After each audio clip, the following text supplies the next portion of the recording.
Gracias. Gracias. Había algunas diapositivas para ilustrar lo que voy a decir. Bueno, sé que muchos estarán cansados, así que voy a ir con ritmo. Yo no soy bioeticista ni epidemiólogo, yo soy obstetra y especialista en medicina fetal. Por favor, un segundito, doctor. Por favor, silencio. Seamos respetuosos.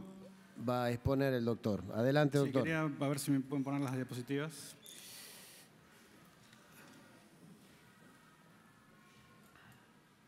Bueno, decía que yo no soy bioeticista ni epidemiólogo, yo soy obstetra y especialista en medicina fetal.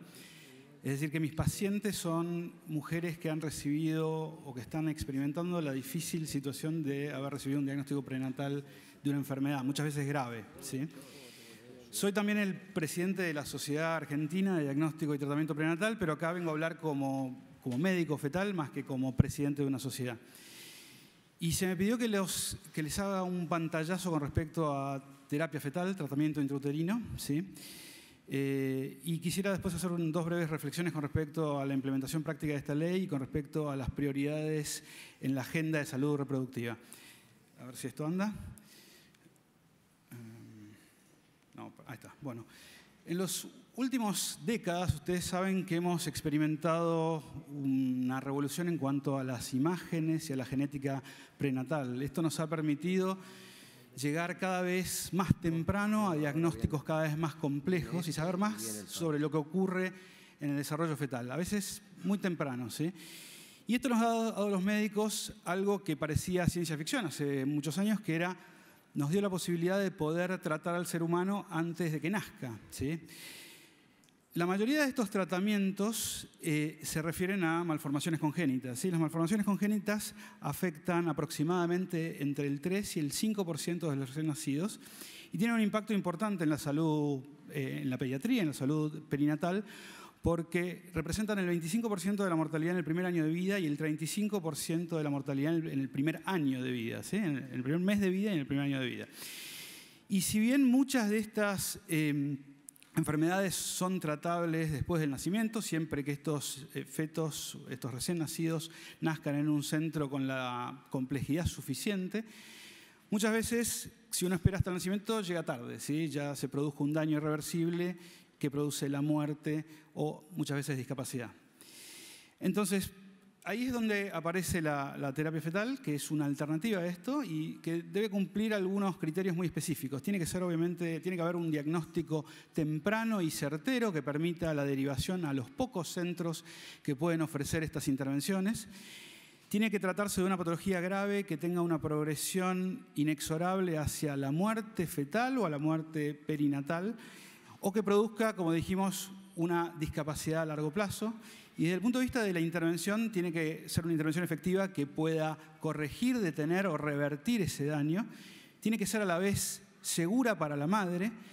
Tiene que ser realizada por un equipo de médicos que tengan entrenamiento en esto y que tengan el instrumental adecuado. Y esto es una de las limitaciones en el acceso. Y además, bueno, los papás tienen que estar, obviamente, debidamente asesorados con respecto a los riesgos y a los beneficios esperados de la intervención, ¿sí?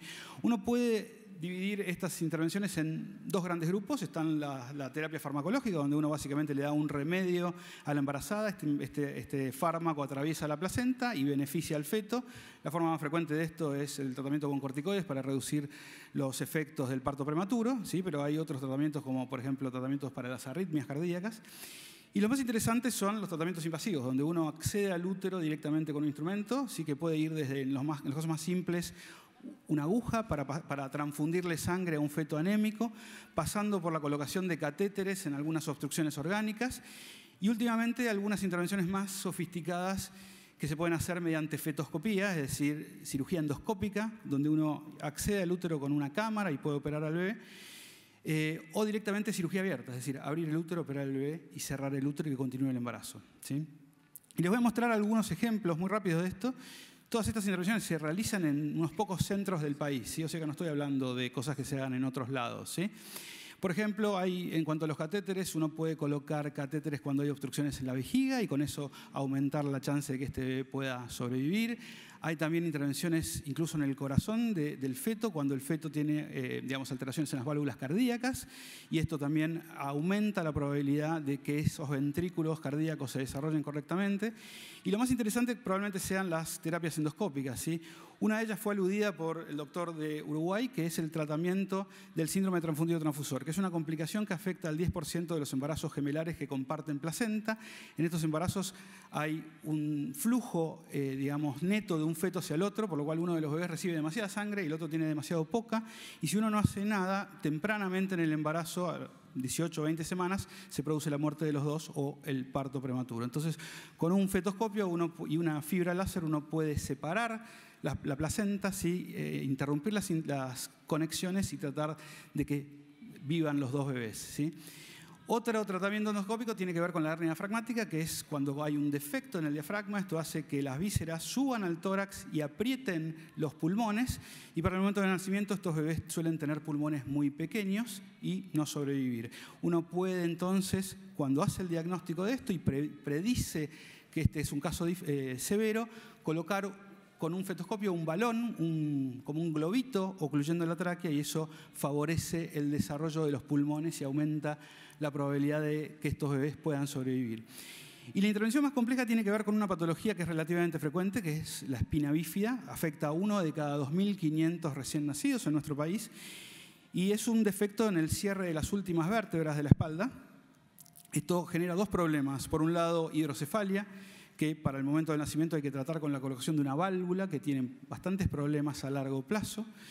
Y también parálisis, ¿sí? 70% de estos niños están confinados a una silla de ruedas porque para el momento del nacimiento tienen dañados los nervios espinales. Entonces, se puede ofrecer cirugía fetal. La cirugía fetal lo que hace es corrige la circulación del líquido en el cerebro y con eso reduce a la mitad la necesidad de que estos niños tengan que tener una válvula y duplica las probabilidades de que estos niños puedan caminar a los 2 años y medio, ¿sí? En nuestro hospital ofrecemos esto desde el 2014, ya hemos tenido 30 casos y ya tengo la suerte de poder mostrarles, esto no sé por qué salió así, pero estos son 2 de nuestros pacientes ya dando sus primeros pasos, ¿sí? Así que esto les da una segunda oportunidad a muchos niños que están condenados por una patología severa, ¿sí? Y el futuro de la terapia fetal no frena, ¿sí? Hay varias líneas de investigación que tienen que ver con células madres, con terapia génica para enfermedades genéticas, con cirugía robótica e incluso con placenta artificial. Lo que ven ahí es una oveja que está en una placenta, en un prototipo de una placenta artificial, y esto pronto va a empezar en modelos humanos, en estudios en humanos, ¿sí? Obviamente esto requiere diagnóstico prenatal, ¿sí? Diagnóstico prenatal temprano, porque muchas de estas intervenciones se realizan antes del límite de la viabilidad. Y acá tenemos 2 problemas. Uno es el acceso a estas intervenciones, porque a nivel mundial incluso hay pocos centros que pueden ofrecer y que tienen el entrenamiento y el instrumental para ofrecer esto. Acá en el país los centros que lo ofrecen mayormente son centros privados y están en Buenos Aires, lo cual genera una gran inequidad, obviamente, y que es algo que uno debería tratar de que se corrija. Y por otro lado está el problema del diagnóstico prenatal, ¿sí? Por ejemplo, para la espina bífida solamente el 5% de los niños tienen el diagnóstico antes de las 26 semanas, que es cuando se puede hacer la cirugía. Es decir, que aún si hubiera un equipo en el hospital público que pudiera ofrecerlo, 95% de las veces llegarían tarde, ¿sí? Entonces es una deuda muy importante de la que no se habla cuando se habla de salud perinatal. Sin diagnóstico prenatal no hay terapia fetal, no hay probabilidad, no hay chance de poder tratar estas enfermedades. Y quisiera aludir a la implementación práctica de esta ley, ¿sí? Porque esta ley propone que la mujer pueda decidir la interrupción del embarazo sin condicionantes hasta la semana 14. Ese límite es absolutamente arbitrario, no se condice con ningún hito biológico, ¿sí? A las 14 semanas no pasa nada interesante realmente desde el punto de vista del desarrollo fetal, es absolutamente arbitrario. Y bajo 3 supuestos no le pone límite a la interrupción del embarazo, que son, como dijimos, la violación, la inviabilidad fetal, que en general los médicos no usamos ese término, usamos patología fetal severa, y no define cuáles son las patologías que considera inviables, y muchas veces estas patologías no son tan fáciles de predecir la mortalidad. Y en el tercer caso, el riesgo para la salud física, psíquica y social de la madre. Obviamente, cuando una mujer recibe el diagnóstico de que su bebé tiene, o su feto, si ustedes prefieren llamarlo así, tiene una enfermedad grave, está siempre en riesgo su salud psíquica, porque nadie está preparado para recibir una noticia así. Y a pesar de que algunas patologías se pueden diagnosticar antes de las 14 semanas, la gran mayoría de los diagnósticos prenatales ocurren mucho más tarde, semana 24, semana 25, cuando el feto está mucho más desarrollado. Es decir, muchas veces después de la viabilidad. Y como aludía el doctor Beruti, cuando una mujer decide que quiere interrumpir el embarazo después del límite de la viabilidad, eso implica un feticidio, es decir, una inyección letal al feto. Esa inyección no la puede dar en general cualquier médico, y más allá de las cuestiones éticas, requiere un entrenamiento en intervencionismo fetal. Y justamente los médicos que tienen ese entrenamiento son los médicos que hacemos terapia fetal, lo cual genera una contradicción evidente, que es que un mismo feto puede ser mi paciente o un acúmulo de células condenado a muerte, de acuerdo a la interpretación y las decisiones de los padres, ¿sí? Y alguien también podría pedir la interrupción del embarazo a las 40 semanas, ¿sí? por ejemplo, un diagnóstico de síndrome de Down, ¿sí? El otro tema tiene que ver con las prioridades en la agenda de salud perinatal, ¿sí? Ahí vemos que a la izquierda están las 245 muertes maternas que ocurrieron en el 2016 y a la derecha están las 7.000 muertes de niños menores de un año en el mismo periodo, ¿sí? 28 veces más. Creo que tenemos que tener una mirada más amplia que incluya también todas las muertes perinatales, no solo la de las mujeres, que son obviamente, como se dijo, una catástrofe, sino también la de los 7.000 niños que se mueren en ese periodo. Y si miramos, fíjense que ahí abajo, muy chiquito, es difícil de verlo, está el aborto, el impacto del aborto. El aborto es 17% de la mortalidad materna. Otro tanto, digamos, igual de proporcional son las muertes relacionadas con hipertensión, con cuadros hipertensivos graves. Existen hoy en día formas de detectar a las mujeres que tienen un riesgo de tener trastornos hipertensivos severos desde el primer trimestre y con intervenciones muy simples como aspirina a bajas dosis, reducir a menos de la mitad eso. No se hace en el país. Las mujeres no tienen acceso a eso, ¿sí? No tienen acceso a prevenir tener preeclampsia que las lleve a la tumba, ¿sí? Y si ahora nos movemos hacia los niños, fíjense que la mitad de los niños que se mueren en el primer año de vida se mueren por nacer antes de tiempo, por ser prematuros.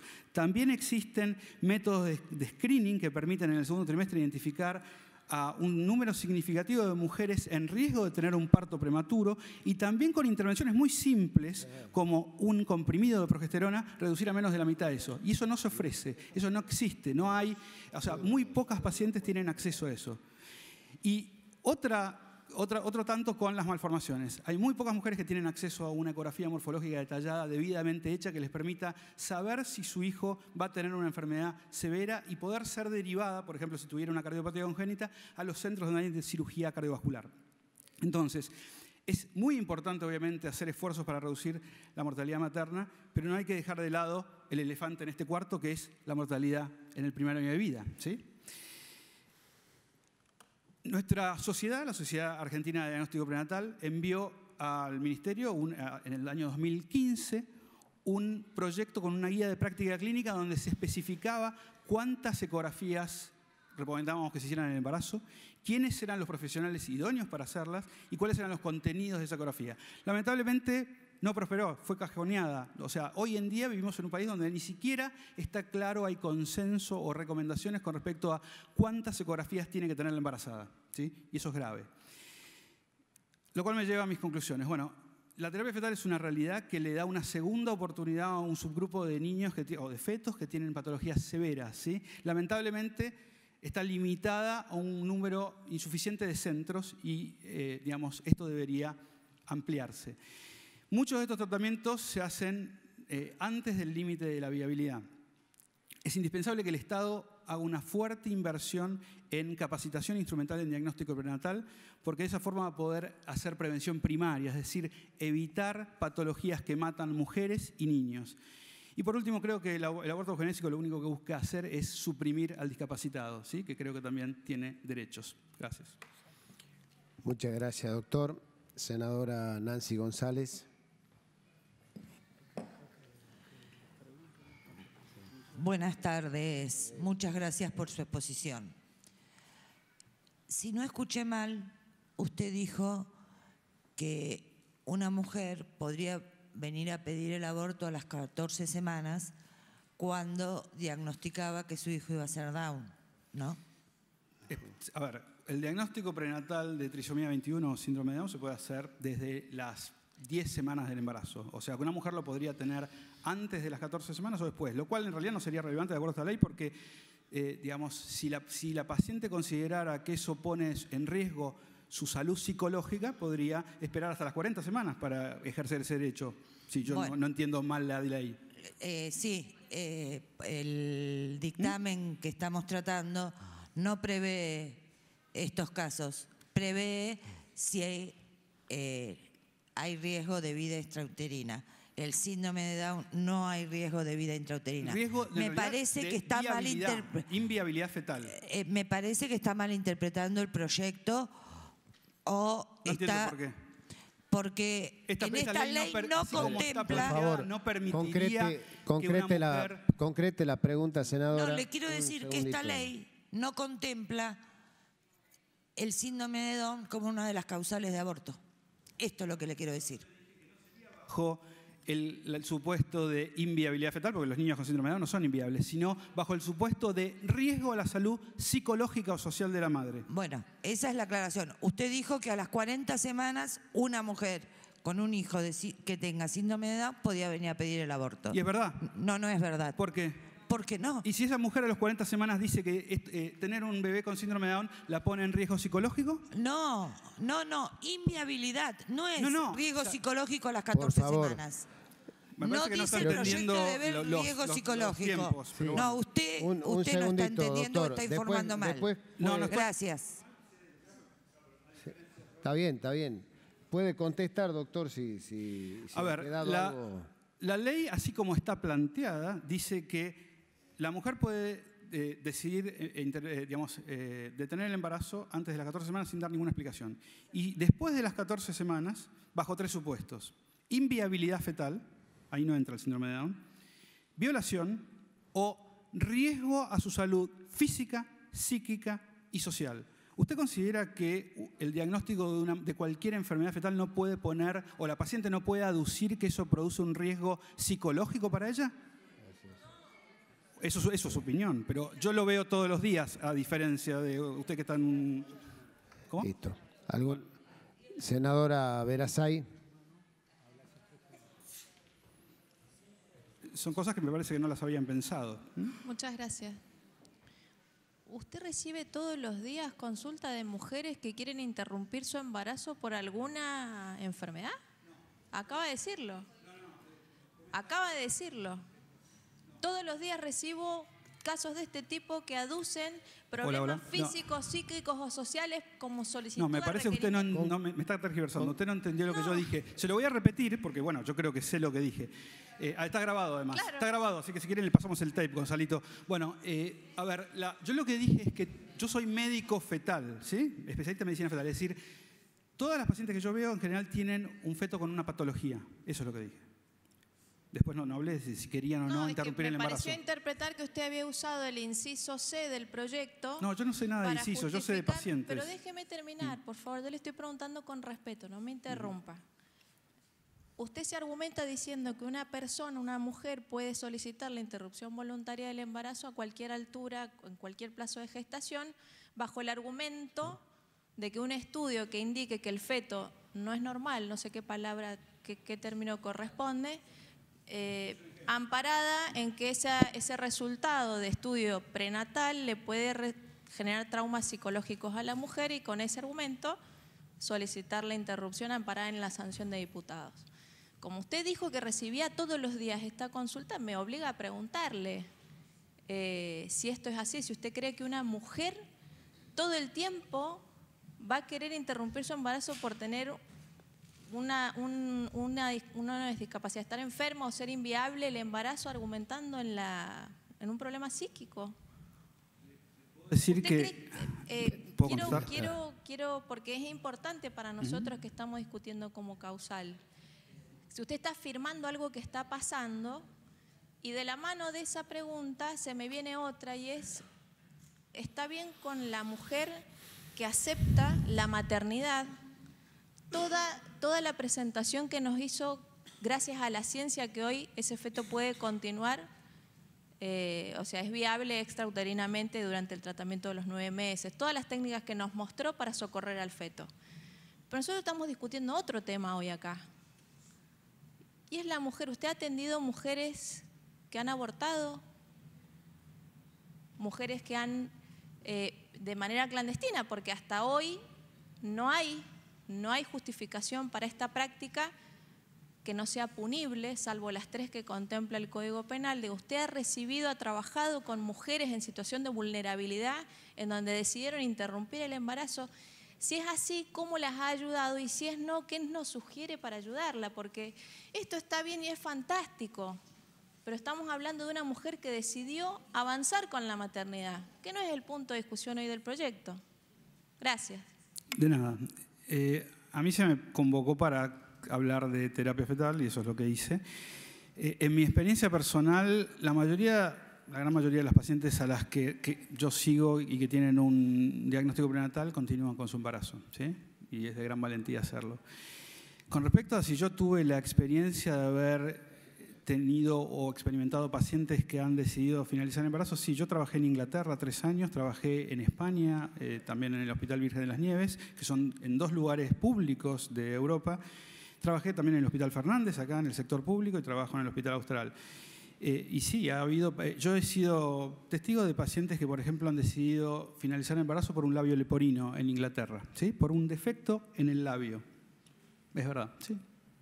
Y hay gente que ha decidido que no quería llevar adelante un embarazo con esa patología, que tiene una reparación con resultados excelentes hoy en día. Perfecto. Esa creo que es la segunda. O sea, ¿yo qué propongo? En realidad yo no propongo nada. Yo soy médico de fetos. O sea, les dejo a ustedes que son los que deciden a ver qué es lo que les parece mejor. Perfecto. Muchísimas gracias, doctor.